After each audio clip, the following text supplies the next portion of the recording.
तो आज मैं I saw the devil film का एक्सप्लेनेशन करने वाला हूँ। इसके साथ ही साथ मैं इसके कैरेक्टर आर्क्स भी डिस्कस करूंगा इसके एंड में। इस वीडियो में मोस्टली मूवी क्लिप्स होने वाली हैं, तो जिन्हें भी ग्राफिक वायलेंस पसंद नहीं है वो लोग इस वीडियो को यहीं छोड़ सकते हैं, और जिन्हें इस फिल्म को अच्छी तरह एक्सपीरियंस करना हो वो पहले इस फिल्म को देख लें और फिर ये वीडियो कंटिन्यू करें। इस फिल्म में सबके नाम थोड़े कंफ्यूजिंग हो सकते हैं आपके लिए, तो प्लीज सबके फेसेस याद कर लें, बिकॉज नाम के साथ साथ आपको विजुअल दिख जाएंगे। तो अब स्पॉइलर अलर्ट खत्म होती है और अब मेरी वीडियो स्टार्ट करते हैं। तो मूवी के स्टार्टिंग सीक्वेंस में हम ये शॉट देखते हैं जहाँ ये कार कहीं जा रही होती है।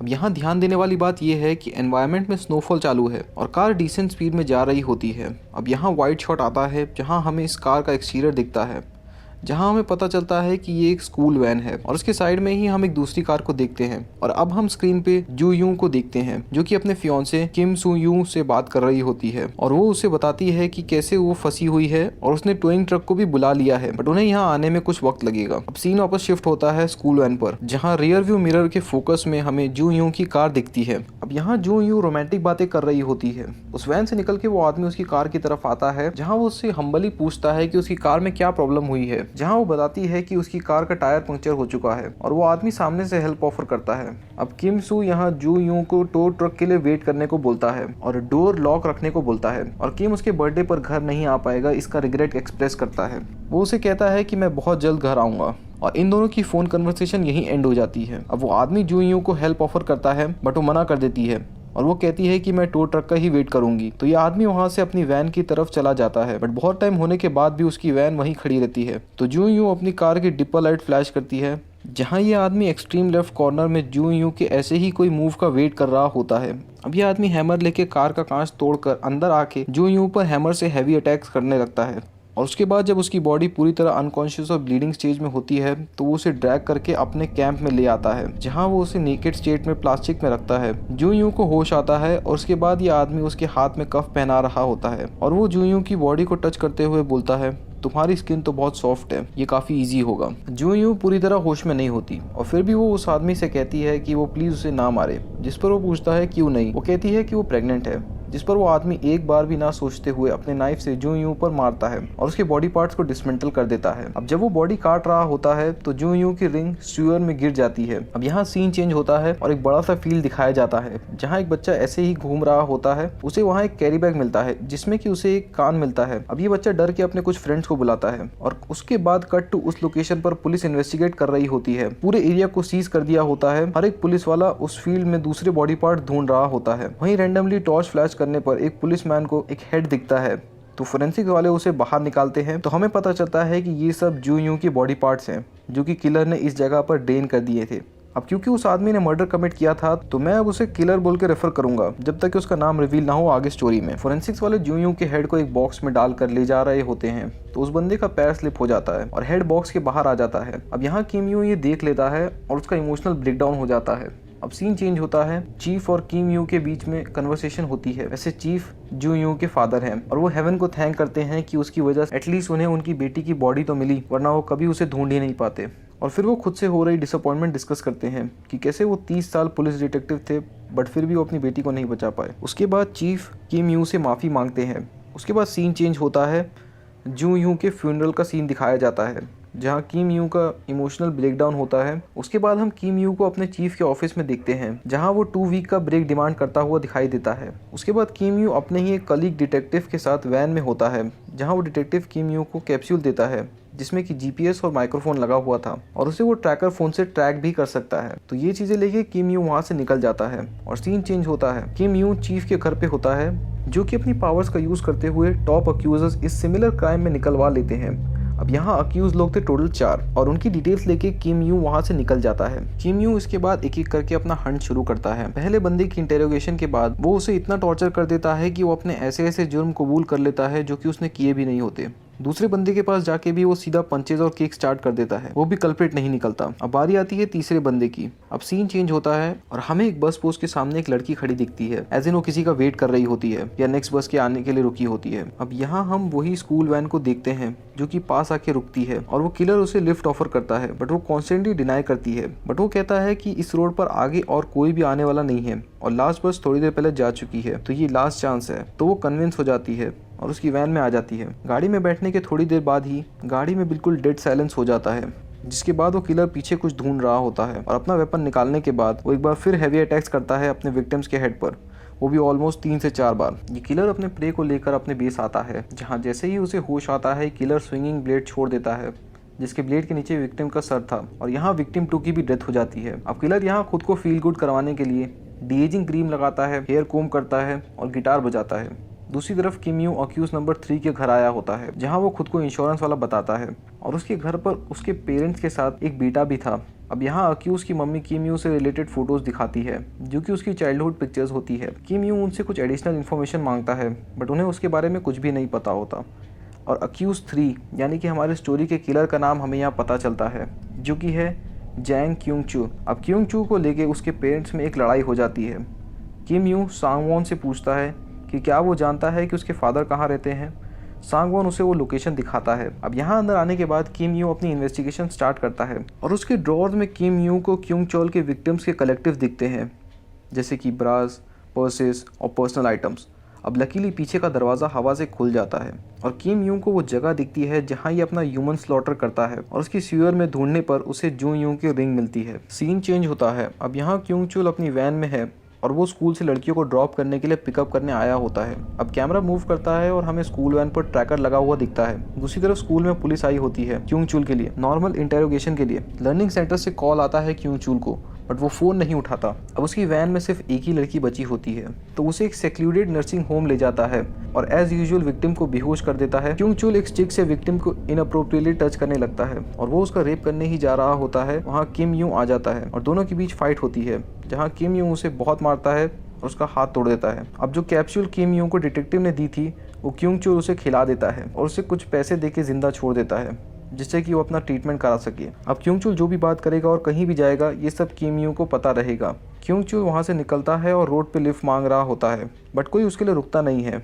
बट फाइनली एक टैक्सी रुकती है उसके लिए। टैक्सी ड्राइवर थोड़ा बड़बोला होता है, जो कि क्यूंग चुल और व्यूअर्स दोनों के लिए इरिटेटिंग होता है। बट ड्राइवर एक बात कहता है कि इस एरिया में बहुत दिनों से मर्डर की रिपोर्ट आ रही है, बट उसे तो ऐसा कुछ भी नहीं मिला अब तक और वो खुद को लकी समझता है इसके लिए। क्यूंग चुल अपनी वॉइस को इंटेंसिफाई करते हुए पूछता है, तो तुम खुद को लकी समझते हो? और एक बार फिर कार में डेड साइलेंस हो जाता है। पीछे बैठे पैसेंजर के हाथ में एक नाइफ थी और क्यूंग चुल के पास तो एक नाइफ थी ही, और सडनली वो ड्राइवर पे अटैक करता है और पीछे बैठा पैसेंजर भी अटैक करने आता है। बट क्यूंग चुल दोनों को इतना फास्ट और ज्यादा स्टैब करता है कि दोनों अपनी सेंसेस में ही नहीं रहते और उनकी कार का एक्सीडेंट हो जाता है। वो दोनों भी मर जाते हैं। क्यूंग चुल डिक्की खोलता है तो वहाँ उसे डेड बॉडी मिलती है, यानी कि ये दोनों ही किलर थे। क्यूंग चुल वहाँ से फ्रेश होकर उस डिक्की से बैग लेके वहाँ से निकल जाता है, जिसमें कि कुछ फ्रेश सॉकर क्लोथ्स थे। वीडियो में आगे जाने से पहले एक छोटी सी बात, अगर आप मेरे चैनल पे नए हैं तो प्लीज़ इस वीडियो को लाइक कर दें, मेरे चैनल को सब्सक्राइब कर दें और प्लीज़ वो बेल आइकन दबा दें ताकि जब भी मैं कोई नई वीडियो डालूँ मुझे आप लोग का सपोर्ट मिल सके। मैं 1000 सब्सक्राइबर्स के बहुत करीब हूँ, तो प्लीज़ मेरे चैनल को सब्सक्राइब कर दें। और अगर आपको ये वीडियो पसंद आ रही है तो प्लीज़ कोई पॉजिटिव कमेंट नीचे कमेंट सेक्शन में करें। ऐसी वीडियोस बनाने में बहुत टाइम और मेहनत लगती है। अब किम यू क्यूंग चुल की लास्ट लोकेशन पे आता है और वहाँ वो डेड बॉडी और क्रैश कार देखता है। उसके बाद वो उसकी करंट लोकेशन पर जाने के लिए निकलता है। अब दूसरी तरफ हम क्यूंग चुल को देखते हैं, जो कि अपना ट्रीटमेंट कराने के लिए हॉस्पिटल आया होता है। अब यहाँ डॉक्टर उसका ट्रीटमेंट करने के बाद उसे उसके कपड़ों से मिसजज करता है और उसे सलाह देते हुए कहता है अपना ध्यान रखा करो बेटा, जिस पर क्यूंग चू उस डॉक्टर को बहुत रूडली बैश करता है। अब इसके बीच में डॉक्टर की रिसेप्शनिस्ट कम असिस्टेंट कम नर्स को बचाने के लिए अंदर आ जाती है और क्यूंग चू की नज़र उस पर पड़ती है। अपने प्रिस्क्रिप्शन कलेक्ट करने के बहाने उस रिसेप्शनिस्ट से फ्लर्ट करता है और कुछ पर्सनल क्वेश्चन पूछता है, जिसे आंसर करने में वो अनकंफर्टेबल फील करती है और फिर वो प्रिस्क्रिप्शन लेके वहीं फेंक देता है और वहाँ से चला जाता है। अब रिसेप्शनिस्ट जब वहाँ स्टोर रूम में आती है तो उसे वहाँ फिर से क्यूंग चुल मिलता है, जो कि उसे डराते हुए स्ट्रिप करने को बोलता है। वो पूरी तरह डर जाती है और जैसा वो बोलता है वैसा करने लगती है। अब क्यूंग चुल ओरल सेटिस्फेक्शन एंजॉय ही कर रहा होता है कि वहाँ किम यू आ जाता है और आके फिर से क्यूंग चुल को बहुत मारता है। I mean लिटरली बहुत मारता है। वो नर्स वहाँ से जा रही होती है तो वो उसे रोक कर कहता है कि इसका ट्रीटमेंट करो और वो उसके पैर के नीचे का हिस्सा काट देता है। क्यूंग चुल की हालत बहुत ख़राब होती है। उसे समझ आ गया था कि किम यू उसे ट्रैक कर रहा है, बट उसे कोई चिप या डिवाइस नहीं मिलता। क्यूंग चुल ड्राइव कर रहा होता है और ड्राइव करते करते वो किम यू को कस कर रहा था। अब किम यू तो ये सब सुन ही रहा था। क्यूंग चुल अपना वेपन लेके गाड़ी से बाहर निकलता है, एज इन वो मर्डर करने जा रहा था। बट वो लिफ्ट मांगता है तो एक मिलिट्री बटालियन रुकती है जिसमें कि बहुत सारे सोल्जर्स थे, तो उसे अपना किलिंग प्लान कैंसिल करना पड़ता है। सीन चेंज होता है और हमें एक नया कैरेक्टर दिखाया जाता है जो कि खून लगी बकेट से कपड़े और किसी के पर्सनल स्टफ को जला रहा होता है। अब इस बंदे के पास क्योंग चुल आता है। सीन वापस किम यूं पर आता है जहां वो चीफ से बात करता है और चीफ उसे ये रिवेंजफुल और वेंजफुल आइडिया ड्रॉप करने को बोलते हैं, जिसपे वो कहता है कि अभी तो मैंने ज्यादा कुछ किया भी नहीं है। वहीं बैठी चीफ की बेटी भी उसे यही कहती है, बट वो किसी तरह उस कन्वर्सेशन को इग्नोर करके फोन काट देता है और वापस से क्योंग चुल की बातें सुनने लगता है। तेजू और उसकी गर्लफ्रेंड के साथ डिनर कर रहा होता है, जहां हमें पता चलता है कि तेजू एक कैनाबलिस्ट है और उम्मीद क्यांग चुल को भी ऑफर करता है, बट वो उसे पागल कहता है, जिससे कि रूम में फिर से एक बार डेड साइलेंस हो जाता है और तेजू इसे अपनी ईगो पे ले लेता है, पर बाद में वो नॉर्मल भी हो जाता है और हमें पता चलता है कि क्योंग चुल उसे बहुत टाइम से जानता है। अब कैनिबलिज्म के बारे में मैं आपको बता देता हूँ। इसका मतलब होता है सेम स्पीशीज को कंज्यूम करना। अब स्टोरी में आगे बढ़ते हैं। अब उस मेंशन के जस्ट बाहर ही किम यूं खड़ा होता है। दूसरी तरफ मेंशन में तेजू क्योंग चुल को बताता है कि वो जो भी है, या तो तुमने उसकी फैमिली मेंबर को मारा है या तो वो भी तुम्हारी तरह एक साइको किलर है जो कि उसे मार भी रहा है और बचा भी रहा है, वो भी बिल्कुल हमारी ही तरह। और ये सब बाहर से किम यूं सुन रहा होता है। वो कहता है कि तुमने ही इस मॉन्स्टर को पैदा किया है और ये तो काफी इंटरेस्टिंग बात है, और वो वहां से अपनी नेक्स्ट मील की प्रिपरेशन के लिए चला जाता है। अब किम यूं भी अपना वेपन लेके मेंशन में घुस आता है। वहीं तेजू अपना नेक्स्ट मील यानी कि ह्यूमन को स्लॉटर करने के लिए लेके आता है और वो कहता है हैंड, फिर फीट और उसके बाद हेड, यानी कि ये सीक्वेंस है उसके कटिंग का। वो अपना स्लॉटर स्टार्ट करने ही वाला था कि वहाँ किम यूं आ जाता है और तेजू को मारने लगता है। दूसरी तरफ तेजू की गर्लफ्रेंड भी जाग जाती है और क्यांग चुल भी कॉन्शियस हो जाता है और इस बार वो गन लेके आता है। अब यहाँ किम यूं इसके हाथ में अपना वेपन स्टैब कर देता है और उसके हेड और हैंड्स को टाई कर देता है। किम यूं उसे मारने ही वाला था, तभी वहाँ क्योंग चुल आके उस पर शूट करना स्टार्ट कर देता है। वो किसी तरह वहाँ से बच के बाहर निकलता है और बाहर से वो वापस घर के अंदर घुसता है और एक रूम में आने के बाद उसे मेटल रॉड और कुछ पिन्स मिलते हैं। अब ये लेके वो क्योंग चुल के आने का वेट करने लगता है। रूम में तेजू की गर्लफ्रेंड भी छुपी थी। जब वो वहाँ वेट कर रहा होता है तभी वो पीछे से आके उस पर अटैक करती है। उसे ज्यादा कुछ नहीं होता, बट वो उसे एक पंच मारता है और वो बेहोश हो जाती है। वो अपना वेपन उठाने जाता है और वहीं तेजू आके उस पर अटैक करता है, बट वो उसे डॉज कर लेता है और फिर उससे बचने के बाद वो अपना मेटल रॉड उठाता है और हेवीली उस पर अटैक करता है। अब इसके बाद फिर से वो क्योंग चुल का वेट कर रहा था और वो जब आता है तो वो रास्ते में पिन्स फेंक देता है, जिससे कि जब वो उस पर स्टेप करे तो पूरी तरह डिस्ट्रैक्ट हो जाए और फिर किम यूं उस पे मेटल रॉड से अटैक कर सके। फिर से वो उसे इतना मारता है कि उसके सर के पीछे की स्किन फट जाती है और वहां से भी ब्लड फाउंटेन की तरह निकलने लगता है। इवन वो मेटल रॉड तक टूट जाता है। अब अगले सीन में हम पुलिस और एम्बुलेंस को देखते हैं जो कि तेजू और उसकी गर्लफ्रेंड को वहां से हॉस्पिटल ले जाते हैं, जहाँ पुलिस वालों में भी कोई इंटरेस्ट नहीं होता उन्हें बचाने का। अब 1-to-1 कन्वर्सेशन दिखाई जाती है चीफ और स्क्वाड चीफ के बीच में, जहाँ स्क्वाड चीफ पूछते हैं कि क्या वो कुछ जानते हैं इसके बारे में, तो सेक्शन चीफ बताते हैं कि ये सब किम यूं कर रहा है।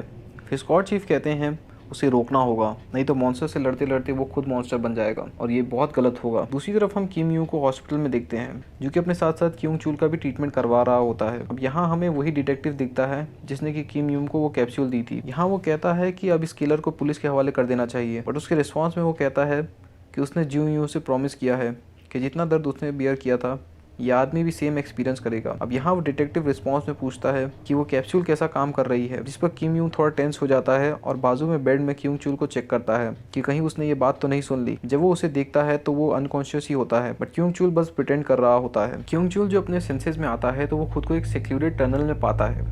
अब क्योंग चुल को पता था कि किम यूं उसकी बातें सुन सकता है, तो वो बात करने लगता है और उसे बताता है कि तुम जुंग यूं की वजह से मेरे पीछे पड़े हो, बट उसने उसे जिंदा छोड़ के बहुत बड़ी गलती कर दी। और वो एक फार्मास्यूटिकल स्टोर में जाता है जहां से वो कुछ दवाई खाते हुए बाहर निकलता है और किम यूं को चैलेंज करता है कि अगर वो बचा सकता है तो अंदर मर रहे आदमी को बचाए। वहीं किम यूं जल्द से जल्द आके उस आदमी को बचाता है और अब जैसे कि क्योंग चुल को पता था कि उसके अंदर कैप्सूल है तो उस कैप्सूल को ढूंढ लेता है और रैंडमली आए कुरियर बॉय को बुरी तरह मारने के बाद उसके ऊपर वो कैप्सूल फेंक देता है और वहां से निकल जाता है। अब यहाँ क्योंग चुल पुलिस को फोन करके खुद को सरेंडर कर रहा होता है। अब दूसरी तरफ किम यूं वापस हॉस्पिटल आता है तेजू से इंटेरोगेट करने के लिए और वो बताता है कि उसने गलत आदमी से पंगा लिया है। पहले उसने उस लड़की को मारा, अब वो उसकी फैमिली को मारेगा और उसके बाद ये कहता है कि ये पेन देने से पहले प्लेजर देना पसंद करता है और वो हंसने लगता है, जिसे देख के किम यूं ट्रिगर हो जाता है और उसका मुंह फाड़ देता है और वहां से वो तुरंत निकलता है। अब वो चीफ अगर फोन करता है बट वो फोन नहीं उठाते हैं बिकॉज उसी वक्त वहाँ क्योंग चुल आ चुका होता है, तो वो स्क्वाड चीफ को वहाँ पहुंचने को बोलता है। इसके बाद हम क्योंग चुल को चीफ के घर पर देखते हैं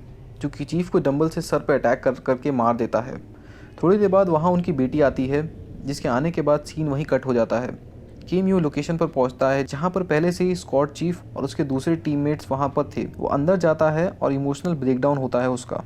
उसी वक्त स्क्वाड चीफ को फोन आता है क्योंग चुल का जो कि किम यूं से बात करता है और सी यूं की बॉडी की लोकेशन बताता है और वो ये भी कहता है कि तुम्हें क्या लगा था, तुम जीत रहे हो, या मैं जीत रहा हूँ, और वो खुद को सरेंडर करने आ रहा होता है। जहाँ पर सारे पुलिस वाले सराउंडिंग में छुपे होते हैं, क्योंग चुल स्टाइल में आता है और अपनी कार रोड के सेंटर में रुकता है, और आयरोनिकली वो ब्लड बाथ लेके आया होता है और अपना नाइफ वेव करते हुए मुंह में सिगरेट रख के वो चल के आगे आता है। अगर आपको जोकर द डार्क नाइट में पसंद आया था तो ये सीन भी वैसा ही है। आई मीन लिटरली ये सरेंडर था, ये चैलेंज। किम यू वहाँ अपनी गाड़ी रश करता है, क्योंग चुल को वहाँ से उठा ले जाता है। किम यू उसे उसके ही बेस पे ले आता है, जहाँ किम यू बोलता है मैंने तुम्हें अंडर एस्टिमेट करके सबसे बड़ी गलती की, अब से मैं तुम्हें सही से ट्रीट करूंगा, और वो उसके फोरहेड पर अपनी सिगरेट लगा देता है। उसके बाद वो उसकी चीक्स पे स्क्रू ड्राइवर स्टैब कर देता है, और वो कहता है कि अब तुम्हें फियर और पेन का एहसास होगा, जिस पर किम चुल कहता है कि उसे ऐसा कुछ एहसास नहीं होगा, जिसके रिस्पॉन्स में वो कहता है मैं उम्मीद करता हूँ कि तुम मरने के बाद भी तड़पो, और वो उसके मुंह पे रोप फंसा देता है, जिसका मैकेनिज्म कुछ ऐसा होता है कि जो भी मेन डोर खोलेगा वो स्विंगिंग ब्लेड नीचे आ जाएगा, जिसके नीचे क्योंग चुल था, और किम यू वहाँ से निकल जाता है। अब यहाँ क्योंग चुल की फैमिली आती है, जो कि अपनी ताकत से वो डोर खोल लेती है, और वो ब्लेड नीचे आ जाता है, और क्योंग चुल बिहेड हो जाता है। दूसरी तरफ किम यू उसकी फैमिली की मिजरी सुनने के बाद उसका भी इमोशनल ब्रेकडाउन हो जाता है, और मूवी यहीं खत्म हो जाती है। अब फिल्म में किम यू